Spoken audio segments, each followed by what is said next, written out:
Ticket না পেয়ে ক্ষোভ প্রকাশ অর্জুন সিং এর। আমার বিশ্বাস ভঙ্গ হয়েছে, আমি জানতাম না, জানলে মঞ্চে যেতাম না। যেভাবে প্রার্থী ঘোষণা হয়েছে তাতে আমি অনুষ্ঠান শেষ হওয়ার আগেই বেরিয়ে এসেছি। 1.5 বছর আগে বলা হয়েছিল টিকিট পাবো, আমাকে ব্যারাকপুর ছাড়তে বলা হয়েছে বারবার, আমি কেন ছাড়বো?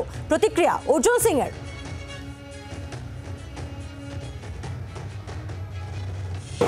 আমি ব্যারাকপুরকে চুজ করেছিলাম, ব্যারাকপুরে লড়বো, ব্যারাকপুরে বাইরে লড়বো না।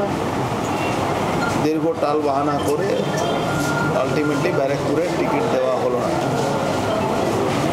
তো এটা আমার কোনো দুঃখ নেই, it's a part of life. দুঃখ শুধু এটাই, এই পার্টি আগে বলে দিত আমি দেবো না,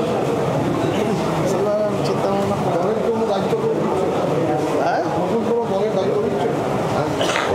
দলের দায়িত্ব আমি কেন নেব? 1.5 বছর ধরে দলের দায়িত্ব কোনো ছিলাম না, শুধু এমপি ছিলাম। আর তারপরে এমপি আমাকে বলা হয়েছিল ব্যারাকপুরে টিকিট দেওয়া হবে। কে বলেছে? যে দলে নিয়ে এসেছিল সেই বলেছিল। এবার টিকিট দেওয়া হয়নি, আজকে শেষ মুহূর্তে বলে দেওয়া হলো না টিকিট দেওয়া হবে না। তো এটা একটা মনে হচ্ছে ব্রিচ অফ ট্রাস্ট হয়েছে। অর্জুন সিং এর বক্তব্য আপনাদেরকে শোনালাম। আর এই নিয়ে বিজেপির কি প্রতিক্রিয়া, বঙ্গ বিজেপির মুখপাত্র শ্রমিক ভট্টাচার্যের বক্তব্য শোনাবো এবং বিরোধী দলনেতা শুভেন্দু অধিকারীর প্রতিক্রিয়া কি তাও শুনবো। আমাদের দরজা খোলা বা বন্ধ কোনো কিছুর বিষয় নয়।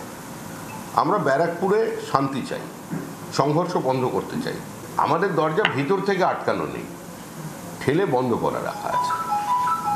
আমরা প্রত্যেকের সঙ্গেই কথা বলি, কারণ রাজনীতিতে ডায়ালগ বন্ধ করে দেওয়া, রাজনীতিতে মানে কি আলাপচারিতা বন্ধ করে দেওয়া তো সম্ভব নয়। প্রত্যেকের সঙ্গেই কথা হবে।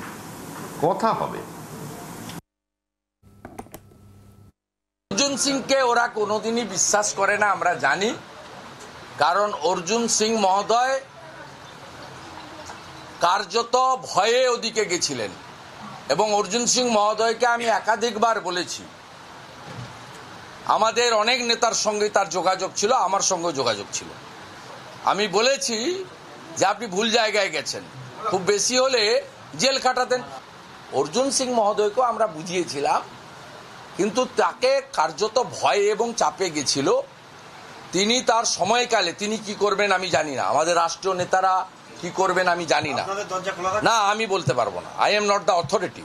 কিন্তু আমি অর্জুন সিং এর ব্যাপারে যেটা বলবো, তিনি এই 2 বছর যে গেছিলেন ব্যারাকপুর এলাকার বিজেপি কর্মীদেরকে কোথাও উত্ত্যক্ত বা আক্রমণ করেন। আমরা কথা বলবো, আমাদের সঙ্গে টেলিফোনে রয়েছেন আমাদের প্রতিনিধি শ্রেয়সী গঙ্গোপাধ্যায় রয়েছেন। শ্রেয়সী, টিকিট না পেয়ে একেবারে প্রকাশ্যেই নিজে ক্ষোভ ব্যক্ত করলেন অর্জুন সিং। একেবারে দেখো, অর্জুন সিং তার বক্তব্য হচ্ছে যে তিনি যদি জানতেন যে তার নাম ঘোষণা হবে না তাহলে তিনি আজকে মঞ্চে যেতেন না। এবং তার বক্তব্য হচ্ছে 1.5 বছর আগে তাকে যখন আনা হয়েছিল তখন তাকে বলা হয়েছিল ব্যারাকপুরের টিকিট দেওয়া হবে এবং অতি সম্প্রতিকালে তিনি তৃণমূল সুপ্রিমোর কাছে গিয়ে তার আশীর্বাদও নিয়ে এসেছিলেন এবং সেরকমই কথা হয়েছিল বলে তিনি দাবি করছেন। এখন সেই জায়গা থেকে দাঁড়িয়ে তার বক্তব্য হচ্ছে যে এক্ষেত্রে তাকে অন্য সিট থেকে লড়ার কথা বলা হয়েছিল, কিন্তু তিনি ব্যারাকপুর ছেড়ে অন্য কোথাও কেন যাবেন সেই প্রশ্নটাই তিনি তুলে পরিষ্কার জানিয়ে দিয়েছিলেন যে তিনি অন্য কোনো সিট থেকে লড়তে চান না। ফলে সেই জায়গা থেকে দাঁড়িয়ে কার্যত তিনি ব্যারাকপুর থেকেই লড়বেন এমনটাই কিন্তু তিনি দলকে জানিয়েছিলেন। এবং তখন তাকে বলা হয়েছিল, অর্জুন সিং যেটা দাবি করছেন যে তাকে বলা হয়েছিল যে ঠিক আছে তাহলে যে পরে জানানো হচ্ছে, এবং সেই মতন কার্যত আজকে তিনি মঞ্চে যান এবং কার্যত এই যে নাম ঘোষণা সেটা কিন্তু পুরোপুরি তার কাছে অপ্রত্যাশিত ছিল। তার বক্তব্য হচ্ছে তিনি মোটেই জানতেন না এবং এটা তার কাছে অপমানজনক বলেও কিন্তু কার্যত তিনি দাবি করেছেন। বাংলার আওয়াজ, বাঙালির আবেগ, জি 24 ঘন্টা।